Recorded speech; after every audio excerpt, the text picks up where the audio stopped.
Today, I'm going to teach you how to overcome your fear of speaking Korean. If you've been studying Korean for a while, or even just for a little bit, and you still have a mini panic attack every time you're expected or try to speak Korean, you are not alone. I went through this too, but I overcame it.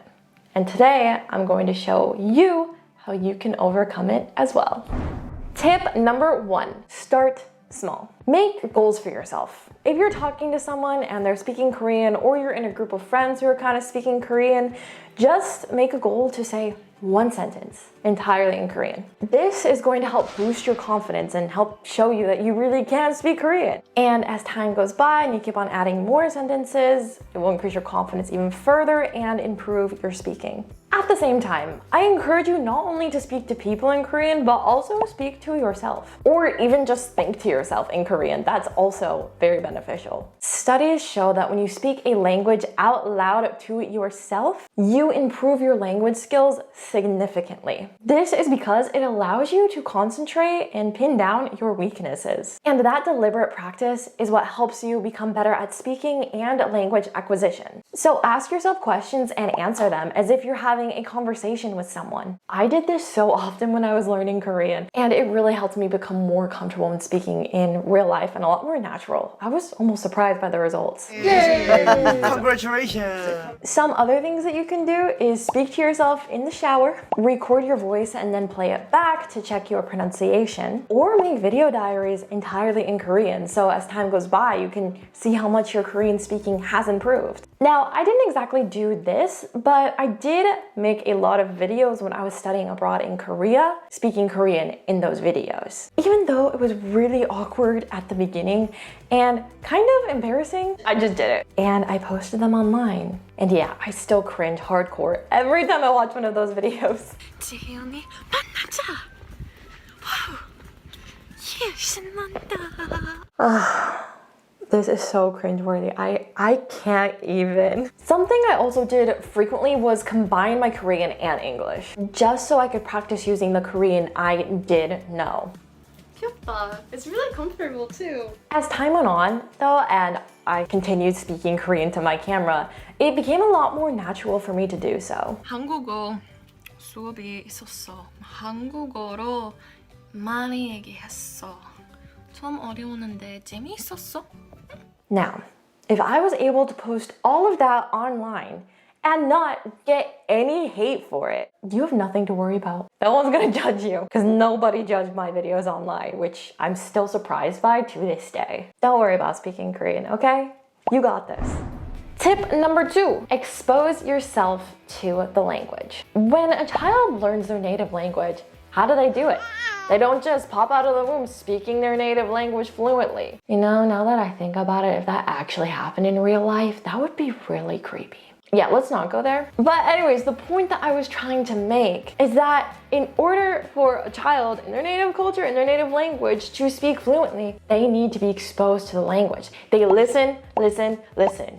And then after all that listening, they start to speak. And it's the same for a language learner. When I was first learning Korean, I watched all the K-dramas, I listened to all the K-pop. 17 is my favorite group, in case you were wondering. Before I even started studying Korean, I was watching this stuff, I was listening to this stuff.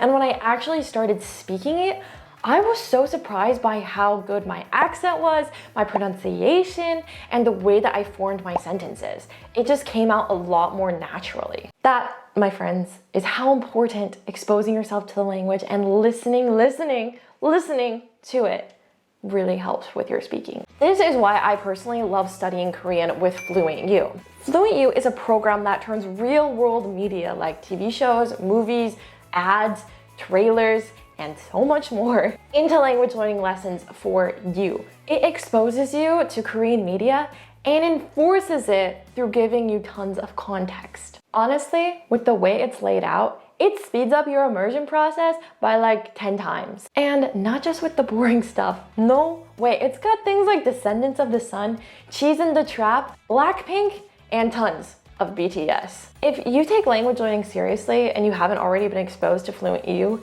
you're really missing out, guys. So try it for 2 weeks, absolutely free, with my link in the description below, and it will do a world of difference. Tip number 3, change that mindset of yours. Please listen to what I am about to tell you right now because it is very important. You have got to change your mindset about speaking Korean. The reason that you aren't speaking Korean is because you're too afraid to start speaking Korean. This is not something I wanted to hear when I was studying Korean at all, but it's something that you need to hear, guys. Story time. I remember when I first went on my exchange program to South Korea. I was so excited because I was like, now is finally the time where I can start speaking Korean and talking to locals and getting that real full-on immersion and practice. Let's have a good day. Let's get it. Let's go. But yeah, that didn't happen. And you know why? It was all me keeping myself from speaking Korean in the country. Guys, I remember one day being in the international office at my university getting something figured out. One of the Koreans that was helping me out asked me a question in Korean that I knew the answer to in Korean as well. But what did I do? I looked around and said, wait, me? I can't, guys.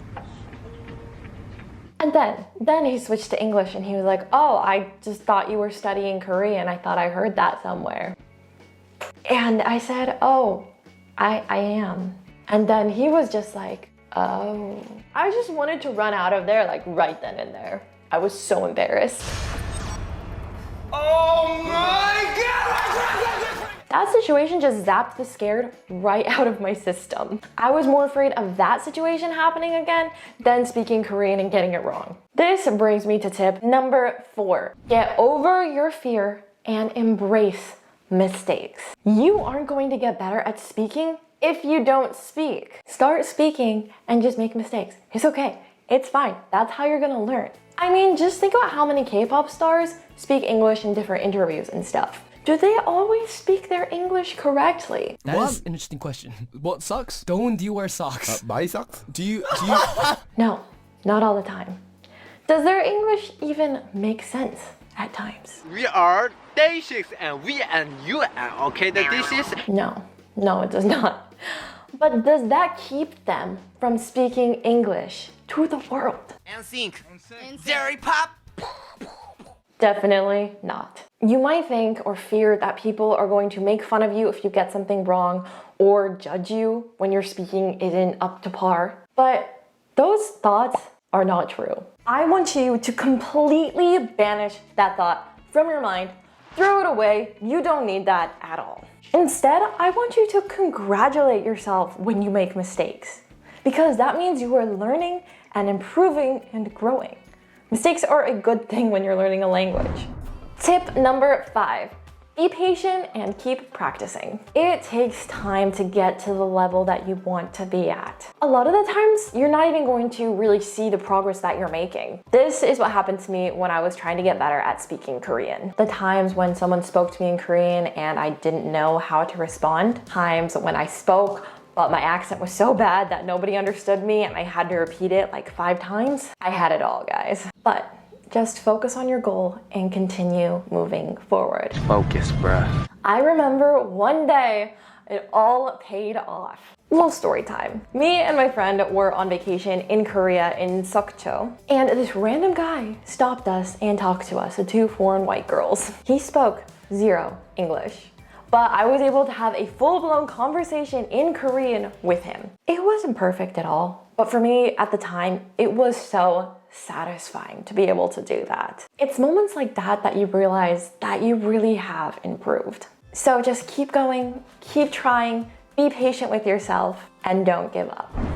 If you want to review all the points that I hit on in this video, I made a PDF just for you and it's in the description below with all the content from this video in it. Now, if you want to practice your listening skills so that your speaking can in turn be better in Korean, I recommend to you this video over there. It's about all the ways that you can use Netflix to learn Korean, and I recommend 7 of my favorite shows, plus how you can study them. I think it will be really helpful for you guys. So I will see you over there and I hope you enjoy it.